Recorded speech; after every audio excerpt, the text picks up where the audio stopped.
네, 시사 인터뷰 오늘 듣고 계신 시각 8시 8분 19초 지나고 있습니다. 격주로 만나는 정치구단 박지원 김대중 전 대통령 비서실장과 함께합니다. 안녕하십니까? 네, 안녕하세요. 네, 저 오늘은 이재명 당대표의 단식 얘기부터 시작을 하겠습니다. 오늘이 7일째인가요? 그런 것으로 알고 있습니다. 예. 저도 오늘 12시에 방문하려고 일정을 조율했습니다. 전국에서 많이 올라가던데요. 글쎄 어젯밤 제 방송 끝나고 9시부터 여의도 공원에서 운동하는데 네. 거기에서 운동하는 여성분 두 분이 자기들이 어떻게 이재명 대표를 격려할 수 있느냐 그런 방법을 묻는 거 보면은 상당히 국민적 관심이 높은 것 같습니다. 네. 제가 아는 지인들도 어제 다녀왔다는 분들도 계시고 또 많은 분들이 줄을 서서 지금 만나기 위해서 간다는 얘기도 있고 그런 얘기를 좀 들었습니다. 예. 단식 현장도 또 오늘 가신다고 하니까. 네. 기독교 지도자들도 네. 저에게 목사님들이 격려 방문하겠다 하는 말씀도 하셔서 네. 오늘 전달하려고 합니다. 박지원 실장님께서 김대중식 단식 이런 표현을 하셨어요? 지금은 오직 네. 나라와 국민만 생각해야 됩니다. 지금 윤석열 대통령 집권 1년 반 만에 국가 재난 시대가 와 있고 특히 민주주의, 서민경제, 남북관계, 외교가 파탄나 있습니다. 그렇기 때문에 김대중 대통령의 단식으로 민주주의를 지켰듯 이번 이재명의 단식은 그러한 구호 차원에서 아무것도 생각하지 말고 나라와 국민만 생각하면서 투쟁해라 하는 말씀을 드리려고 합니다. 네. 국민의힘 쪽에서는 여러 가지 표현들이 나옵니다. 뜬금포 단식이다, 출퇴근 단식이냐, 웰빙 단식이냐, 이런 말이 나오고 있습니다. 그분들이 그렇게 단식해봤기 때문에 알겠죠. 네. 또 그분들의 축복을 받으면서 이재명 대표의 단식 투쟁은 되지 않을 것입니다. 네. 과거의 단식은 이렇게 그 자리에서 계속 먹고가 아니죠. 예, 그 자리에서 계속 있었던 단식 아닙니까? 근데 요즘에는 8시인가? 예, 다시 이렇게 들어간다면서요. 맞습니까? 글쎄요, 아마 경호상 문제도 있고 여러 가지 문제가 있기 때문에 당 대표실에 옮겨서 거기에서 하는 것으로 알고 있습니다만은 네. 과거에도 국회 본청 로텐다홀에서 하고 네. 대표실로 돌아가고 그런 적은 있었죠. 네. 그것이 별로 문제가 아닙니다. 예. 그 말단 지엽적인 그런 구상유치한 것으로 폄훼를 하고 비난하는 것은 옳지 않다고 생각합니다. 예. 본질을 봐야 됩니다. 그래서 국민의힘이 이제 출퇴근 단식이다 이런 표현을 썼던 게 아닌가라는 생각이 듭니다. 자기들이 해봤으니까 알죠. 네. 아니 그러면은 다들 이제 출구 전략을 세우지 않을까? 출구 전략 없이 계속 가는 건 아닐 것 같다는 생각이 드는데요. 지금은 그러한 것을 생각할 때가 아닙니다. 네. 거듭 말씀드리지만은 어떻게 대통령이 야당을, 언론을, 진보 세력을 잘라내고 공산 당국가 세력이다 이렇게 표현하는 정치 그리고 완전한 소통이 없이 정치관계 김대중 대통령 말씀대로 소통해서 조정하고 통합의 정치로 가야 되는데 네.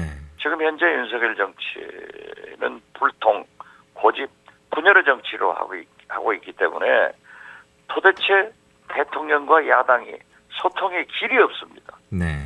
그렇기 때문에 이러한 난국을 말씀드리려고 해도 길이 없으니까 이재명 대표가 단식으로 그 결의를 보였기 때문에 지금 무슨 출구 전략, 뭐가 어쩐다 하는 것은 있을 수 없는 일이고 거듭 말씀드리지만 오직 나라와 국민 국민만 생각하고 투쟁해야 된다.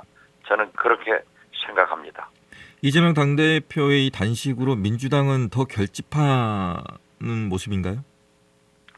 결집하고 있죠. 네. 그렇지만 일부에서 네. 헛소리하는 것은 또 뭐 민주정당이니까 그분들의 개인 의견을 누가 맡겠습니까? 네. 그렇지만 지금은 윤석열 정권을 향해서 민주당은 단결해야 되고 네. 강한 민주당이 되어야 나라를 구할 수 있고 국민을 구할 수 있다. 저는 그렇게 생각합니다. 네. 방금 이제 다른 목소리가 이제 이상민 의원이라든가 조응천 의원이 실리 명분 없으니까 중단해야 된다 이런 얘기들을 한 거거든요. 뭐 180여 명의 소속 의원들 중 한두 명이 얘기하는 것은 뭐 그대로 들으면 되는 거죠. 네. 지금 이 상황에서 단식을 하게 된 것은 지금 뭐 야당이 보기에는 민생, 경제 다 어려운 상황이고 국제 정세에 대처하는 것도 이게 이해가 가지 않는다. 뭐 예를 들어서 후쿠시마 오염수입니다. 그런데 대통령은 갑자기 이념이란 단어를 꺼냈습니다. 여기에 프레임을 요구하는 것 같아요. 대통령은 자고 나면 이념 공세예요. 네. 공산 반 국가 세력이다. 지금 현재 아프리카 남미에서도 군사혁명이 때때로 일어납니다만 그러한 지도자들도 이념 얘기하지 않습니다. 네. 오죽하면은 박정희 대통령도 5.16 군사혁명하고 지하선상에서 허덕이는 민생고를 해결한다고 했지 않습니까? 네. 이것은 전 근대적인 일이고 도대체 어쩌자는 거예요. 지금 보십시오. 김정은이 러시아를 방문한다고 하지 않습니까? 네. 제가 수십 차 얘기를 했습니다. 한미일 동맹이 돼서 군사훈련을 하면은 북중러는 혈맹이 돼서 군사훈련한다. 지금 현재 북한의 2% 부족한 우주 ICBM 네. 핵 미사일의 기술을 러시아에서 반드시 제공할 거다. 이랬을 때 북한의 그러한 기술을 도입해서 완전해졌을 때 세계적 재앙이 된다. 미국, 일본, 한국 우리가 어떻게 되느냐 지금 나타나고 있지 않습니까? 네. 그리고 쇼이구 러시아 국방장관은 북한을 방문했고 지금 북한 러시아 군사훈련을 하자 이런 얘기가 나오고 있지 않습니까? 네. 그러나 저는 이 미국 정보기관의 그 정보망은 촘촘합니다. 네. 그렇기 때문에 김정은의 어디를 통해서 어떻게 간다, 어디로 간다 하는 것을 미리 발표를 해버리지 않습니까? 네. 이것은 김정은의 러시아 방문을 못하게 하는 공작입니다. 그러면은 김정은으로서는 굉장히 신변의 안전, 경호상의 문제를 가지고 주춤하리라고 저는 생각합니다. 이동하는데 좀 주춤할 거다. 못할 수도 있다고 봐요. 왜냐하면은 그만큼 과거 김정일도 그렇고 김정은도 이 신변 안전 문제에 대해서 민감하거든요. 네. 그래서 저는 과연 미국의 정보력도 그렇게 방해를 하지만은 결국은 푸틴은 러시아에 그러한 기술을 제공할 것이고 북한은 우크라이나에 무기를 공급하게 될 것이다. 저는 그렇게 봅니다. 북한이 우크라이나요? 북한 무기가 러시아로 러시아를 통해서 우크라이나 사용될 전쟁에 거라고요? 투입된다. 그렇죠. 깜짝이야. 우리 무기도 사용되고 있지 않습니까? 놀랬습니다.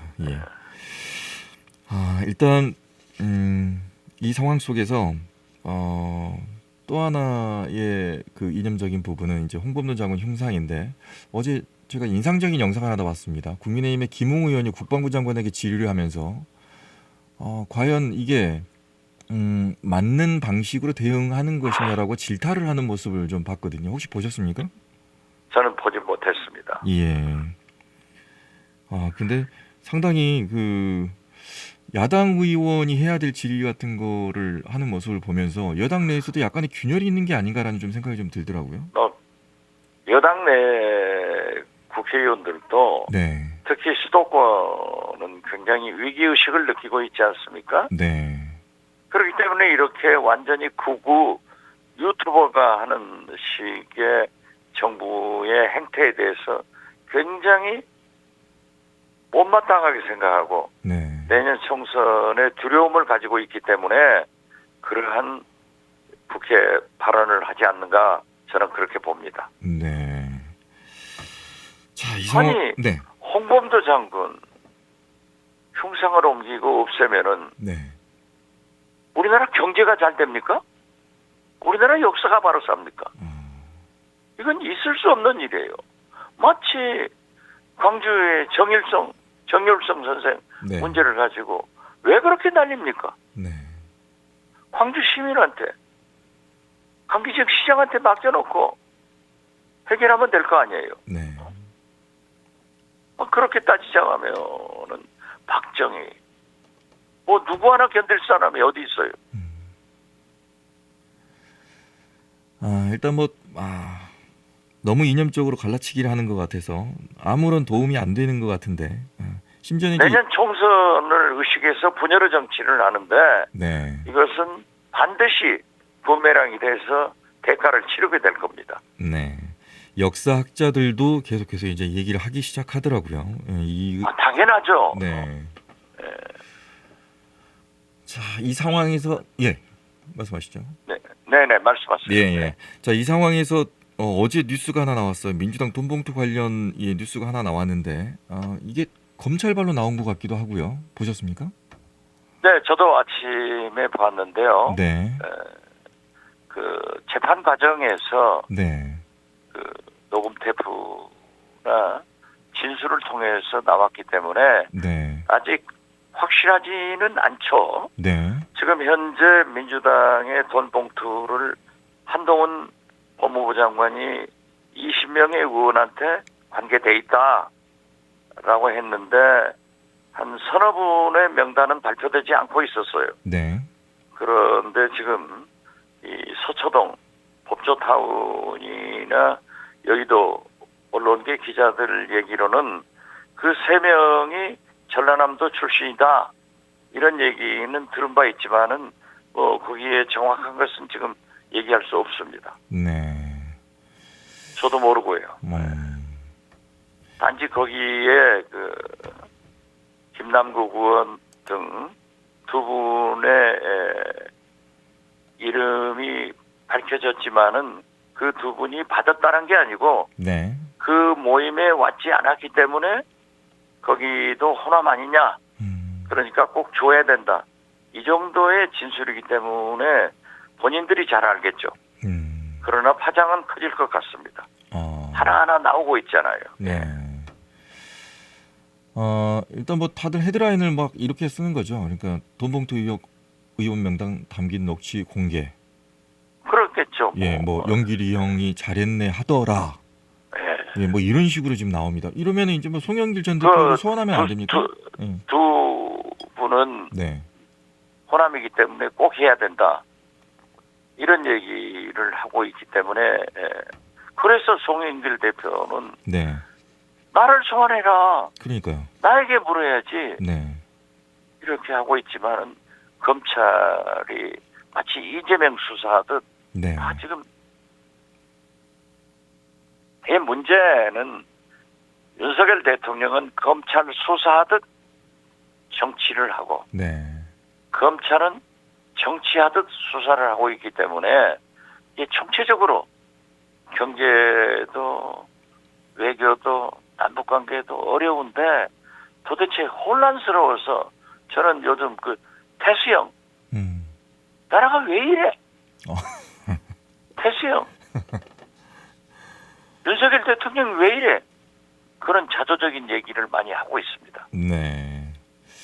일단 송영길 전 대표가 불러라 준비하고 있다고 하는데 빨리 그냥 불렀으면 좋겠습니다. 이렇게 되면. 글쎄요, 빨리 불러서 이게 해야지. 네. 총선 전까지 계속 이재명, 송영길 이러한 것을 전략적으로 끌고 가는 것은 정치하듯 수사한다니까요. 자, 다음 얘기로 가겠습니다. 일단 후쿠시마 오염수 얘기를 저희가 안 할 수가 없습니다. 계속해서 지금 방류가 되고 있는데, 뭐 해남 진도 뭐 다녀오셨고 또 그쪽 일대 또 민심도 들으셨을 것 같은데 그쪽의 어민들은 지금 어떤 분위기인지가 궁금합니다. 어떻습니까? 지금 현재 네. 완전한 절망이죠. 네. 다행히 저는 윤석열 대통령이나 국민의힘에서 계속 먹방하잖아요. 수산물. 네. 계속해서 해라. 절대 중단하지 말고 계속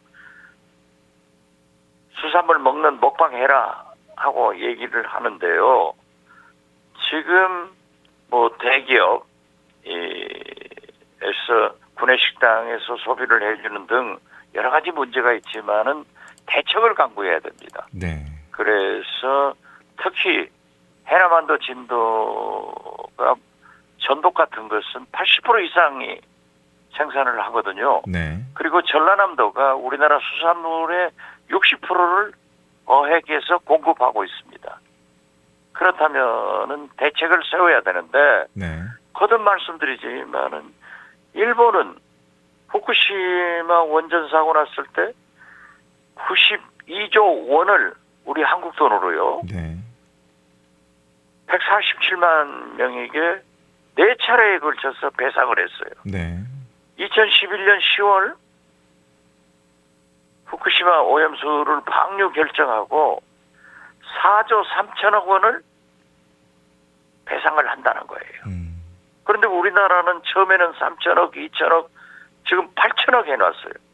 그것도 내년까지 가다는 다 죽는다 이거죠. 네. 그렇기 때문에 오염수 방류 반대와 함께 어민 수산업계의 대책을 세워라 이거죠. 네. 아울러서 이 MBC 목포 MBC 신광하 기자가 리포트한 것을 저는 제 페이스북에도 공유를 했습니다마는 네. 수온이 올라가지고 네. 27, 8도예요. 네. 28도가 되면은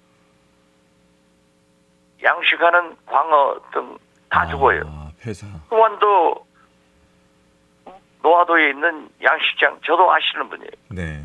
10만 마리의 광어 양식을 하는데 며칠 전에 5만 마리가 죽었다는 거 아니에요. 절반이요? 지금 더 많이 죽었을 거예요. 폐사됐단 말이에요. 예. 이런 대책을 저는 10년 전부터 법사위에서 해수부 장관이 오면은 수온이 올라가지고 어족 생태계가 변했다.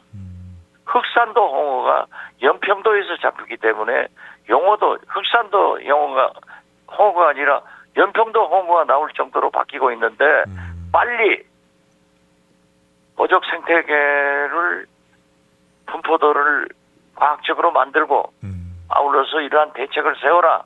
아직도 안 하고 있잖아요. 네.